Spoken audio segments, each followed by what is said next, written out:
ನೀವ್ ಅದೇ ಹೇಳ್ತಾ ಇದ್ದ ಅಂದ್ರೆ ನೀವ್ ಹೇಳೋ ಪ್ರಕಾರ ಯಾರ ಜೊತೆಗೆ ಇದ್ರು ಮಾತಾಡಿ ಕ್ಲಿಯರ್ ಮಾಡ್ಕೊಳೋದಿತ್ತಲ್ಲ, ಚೈತ್ರನೇ ಕೊನೆಗೆ ನಿಮ್ ಜೊತೆ ಮಾತಾಡ್ಬಿಟ್ರು. ಮತ್ತೆ ಅಂದ್ರೆ ನಾನು ಸತ್ತಾಗುವ ವ್ಯಕ್ತಿ ನನ್ನ ಬಂದು ನೋಡಬಾರ್ದು, ನಮ್ಮ ಮನೆಯವ್ರಿಗೆಲ್ಲ ಹೇಳ್ಬಿಡ್ತೀನಿ ಅಂತ ಹೇಳಿದ ಚೈತ್ರನೇ ಕೊನೆಗೆ ನಿಮ್ ಜೊತೆ ಬಂದು ಕಾಂಪ್ರ್ ಆಗಿ ತುಂಬಾ ಚೆನ್ನಾಗಿದ್ರು. ಅಂಡ್ ಹೊರಗಡೆ ಬಂದು ನೀವೇ ಗೆಲ್ಬೇಕು ಅಂತ ಹೇಳಿ ಎಲ್ಲ ಕಡೆ ಹೇಳ್ತಾ ಇದ್ರು ಅವರು. ನಿಮ್ಮ ಅವರ ಬಾಂಡಿಂಗ್ ಬಗ್ಗೆ ಹೇಳೋದಿದ್ರೆ?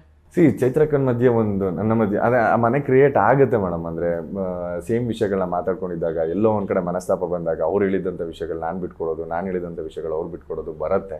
ಆ್ಯಂಡ್ ನನಗೆ ಎಲ್ಲೋ ಅದೊಂದು ಕಡೆ ಸ್ಟುಪಿಡಿಟಿ ಅನ್ನಿಸ್ಬಿಡ್ತು. ಅಕ್ಕ ಅಂತ ಕರಿತಿದ್ದೆ, ನಾನೇ ಎಲ್ಲೋ ಅವ್ರು ಆಪೋಸಿಟ್ ಹೋಗಿ ಮಾತಾಡ್ಬಿಟ್ಟ ಅಂತ. ನಾನು ಅದನ್ನು ತುಂಬ ಸತಿ ಸಾರಿನೂ ಕೇಳಬೇಕು ಅಂತ ಅಂದ್ಕೊಂಡಿದ್ದೆ. But she is a strong lady. ಸ್ಟ್ರೈಟಾಗಿ ಹೋಗಿ ಸಾರಿ ಕೇಳಿದ್ರೆ ಇವನೇನೋ ಗೇಮ್ ಮಾಡ್ಕೊಂಬಂದಿದ್ದಾನೆ ಅಂತ ಅನ್ಸುತ್ತೆ ಅಂದ್ಬಿಟ್ಟು ನಾನು ಎಲ್ಲೂ ಹೋಗಿರಲಿಲ್ಲ. ಅನ್ಫಾರ್ಚುನೇಟ್ಲಿ ಇಬ್ಬರು ಒಂದೇ ಸತಿ ಕಳಪೆಗೆ ಹೋಗ್ತೀವಿ. ಸೊ ಆ ಕಳಪೆಲ್ಲಿ ನನಗೊಂದು ಅವಕಾಶ ಸಿಕ್ತು. ಅಕ್ಕ ನಿಂಗೆ ಏನು ಹೇಳಬೇಕು ಅಂತಿದ್ದೆ ಅದನ್ನೆಲ್ಲ ಹೀಗೆ ಹೇಳ್ತಾ ಇದ್ದೀನಿ ಕೇಳು, ನೀನು ನಾಮಿನೇಟ್ ಮಾಡೋದು ನಂಗೆ ಬೇಜಾರಿಲ್ಲ, ಈ ಥರ ವಿಷಯಗಳಿತ್ತು, ನಾನು ಹಿಂಗೆ ಅದಕ್ಕೆ ಆಡದೆ ಬಿಟ್ಟರೆ ಇನ್ನು ನಿನ್ನ ಮಧ್ಯೆ ಏನೂ ಇಲ್ಲ ಅಂತಂದಾಗ ಅವ್ರು ನನಗೆ ಕ್ಲೀನಾಗಿ ಅರ್ಥ ಮಾಡ್ಕೊಂಡ್ಮೇಲೆ ಆಚೆ ಬಂದಮೇಲೆ ನಾವಿಬ್ರು ದೂರನೇ ಇದ್ವಿ. ಆ್ಯಂಡ್ ಏನು ಮಾತಾಡಬೇಕು ಆ ಮಾತುಗಳು ಆಡ್ತಾ ಇದ್ವಿ.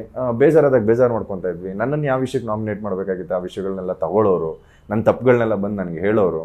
ಆ್ಯಂಡ್ ತುಂಬ ವಿಷಯಗಳನ್ನ ನಾನು ತುಂಬ ಮೆಚೂರ್ಡಾಗಿ ಮಾತಾಡ್ತಿದ್ದೆ ಅವ್ರ ಹತ್ರ. ತುಂಬ ಬೇರೆ ಬೇರೆ ವಿಚಾರಗಳು ಅವ್ರ ಹತ್ರ ತಿಳ್ಕೊತಾ ಇದ್ದೆ. ಬಿಕಾಸ್ ಅವ್ರಿಗಿಂತ ವಿಚಾರ ಗೊತ್ತೇ ಇಲ್ಲ ನನಗಿಲ್ಲ, ಅಷ್ಟು ವಿಚಾರಗಳು ಗೊತ್ತಿತ್ತು ಅವ್ರಿಗೆ. ಸೊ ಇದ್ರ ಬಗ್ಗೆ ಎಲ್ಲ ನನಗೆ ಅವ್ರ ಬಗ್ಗೆ ನಂಗೆ ತುಂಬಾ ಹೆಮ್ಮೆ ಇದೆ. ಅವ್ರು ನನ್ನ ಜೊತೆಗೆ ಅವ್ರು ನನಗೆ ಸಾಥ್ ಕೊಟ್ಟಿದ್ದು. ಆ್ಯಂಡ್ ಆ ಜೈಲಲ್ಲಿ ನಡೆದಂಥ ಒಂದು ಘಟನೆ, ನಾನು ಅವರು ಕ್ಲೋಸ್ ಆಗೋದಕ್ಕಾದಂಥ ವಿಚಾರಗಳು, ಅವ್ರ ಬಗ್ಗೆ ನಂಗೆ ತುಂಬಾ ಪ್ರೌಡ್ ಫೀಲಿಂಗ್ ಇದೆ. ಆ್ಯಂಡ್ ಅವರು ಇವತ್ತಿನ ದಿವಸನೂ ನನಗೆ ಸಾಥ್ ಕೊಟ್ಟಂಥ ದಿನಗಳು, ನನಗೆ ಕಪ್ ಬರಲಿಲ್ಲ ಅಂತ ಅವ್ರು ಬೇಜಾರು ಮಾಡ್ಕೊಂಡಂಥ ವಿಷಯಗಳು ತುಂಬಾ. ಫಿನಾಲೆ ಟಿಕೆಟ್ ಅವರು ನನಗೆ ಉಸ್ತುವಾರಿಯಾಗಿ ಬಂದಿರ್ತಾರೆ, ಮಿಸ್ ಆಯಿತು ಅಂತ ಬೇಜಾರು ಮಾಡ್ಕೊಳ್ಳೋದು, ಎಲ್ಲೋ ಒಂದು ಕಡೆ ರಿಯಲ್ ಅಕ್ಕಾಗಿ ನಿಂತ್ಕೊತಾರೆ ನಂಗೆ ಮನೆಯಲ್ಲಿ. ಅದನ್ನೇ ಹೇಳಿದ್ವಿ, ಮನೇಲಿ ಸಂಬಂಧಗಳನ್ನ ಉಳಿಸ್ಕೊಳಕ್ಕಾಗಲ್ಲ ಅಂತ ಹೇಳಿದ ಮನೆಯಲ್ಲಿ ನಾನು ಲಾಸ್ಟಿಗೆ ಒಂದಷ್ಟು ನೇಮ್ಗಳನ್ನ ತೊಗೊತೀನಿ ಸ್ಟೇಜ್ ಮೇಲೆ.